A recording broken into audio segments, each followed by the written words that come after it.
Welcome back. Food trucks may be pulling out of Hong Kong in half a year. A pilot scheme was launched in 2017 as a 2-year tourism promotion project. But because of the social unrest and COVID, it was extended twice to February. The scheme has not lived up to expectations, and the authorities are giving the operators until June to wind down. There were 15 trucks at the start, but only 6 are currently operating regularly.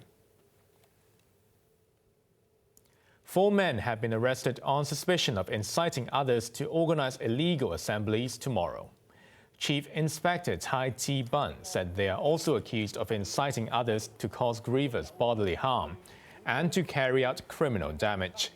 They allegedly encouraged social media users to stage a Christmas Eve revolution by attacking police and shops and occupying roads. First-time lawmakers have been given a tour of their new workplace. Most were impressed, but some are concerned about the lack of privacy in an open plan office. Isaac Lee reports. Led by Legislative Council Secretary General Kenneth Chen, the 56 new lawmakers-elect stepped into the chamber for the very first time in 2 separate sessions. I feel like a student entering a new school, said Loon Hongbiu, who was elected last Sunday to represent the real estate and construction sector. Seating in the chamber has been expanded to accommodate 90 lawmakers, an increase of 20 from the last legislature. But as there's not enough space inside the building to set up more offices for the legislators, the government has rented a few floors in Civic Tower next door. But some were not happy that councillors from different parties may have to share the open plan office. The only non-establishment lawmaker, Teck Chi-yun, who served in electrical when it was still based in the current Court of Final Appeal building, is refusing to share an office, saying his party's information and communications have to be kept private. His views were echoed by the Federation of Trade Unions' Zhou Fi-chan, who said privacy is paramount since parties may have different views on certain issues. But the current LegCo chairman Andrew Leung disagreed.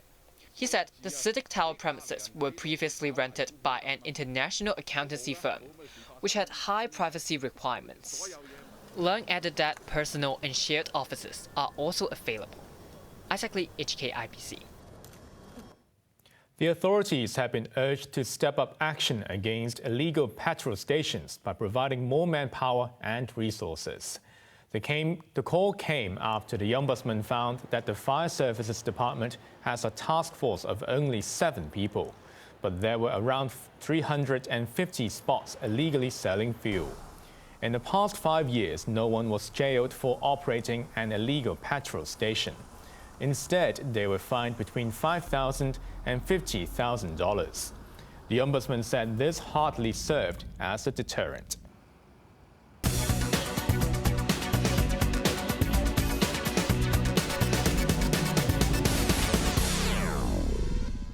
Shares of Tencent jumped today after it slashed its stake in JD.com and will hand the stocks worth $127 billion as a special dividend to shareholders. The move will leave the tech giant with just 2.3% of China's second biggest e-commerce firm, down from 17%. Sources say Tencent is not expected to cut its holdings in other high-profile companies. The surprise decision comes as Beijing cracks down on monopolistic practices. Tencent closed up 4.2%, while JD.com slumped 7%. Over to the markets. The Hang Seng Index ended the day up 91 points. To the top 10 active stocks, Tencent was up $18.80, JD.com down $19.60, while Meituan was down $3.80. The Tracker Fund was up 14 cents, CCB up 7 cents, while Xiaomi was up 14 cents. To the forex trading against the Hong Kong dollar, the euro's at 8.82, pound sterling at 10.47, and the Australian dollar at 5.64. Over in Europe, the London FTSE is currently up 12 points. Mainland artificial intelligence firm SenseTime plans to price the shares at $3.85 apiece in its second attempt to list in Hong Kong, according to sources.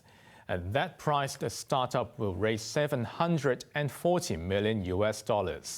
Its first bid earlier this month was shelved when Washington placed the company on a blacklist, which meant U.S. investors couldn't buy its stocks. SenseTime shares are expected to start trading next Thursday.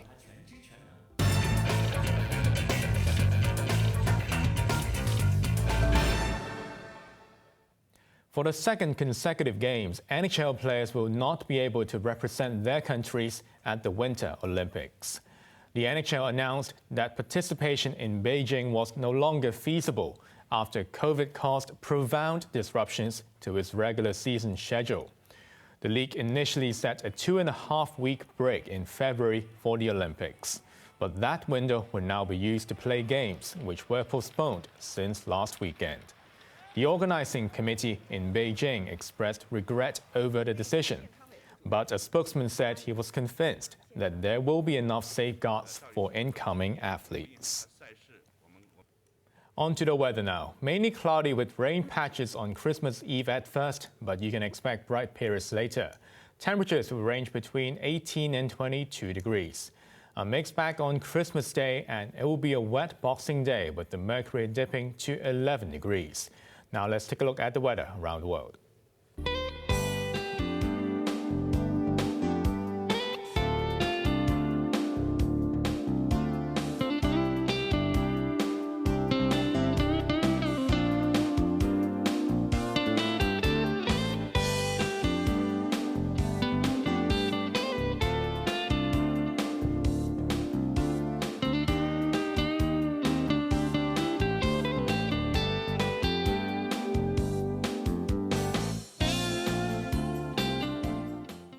That's our main news for Thursday night. Join us for more news at 11. I'm Raymond Yeung. Thanks for watching. Good night.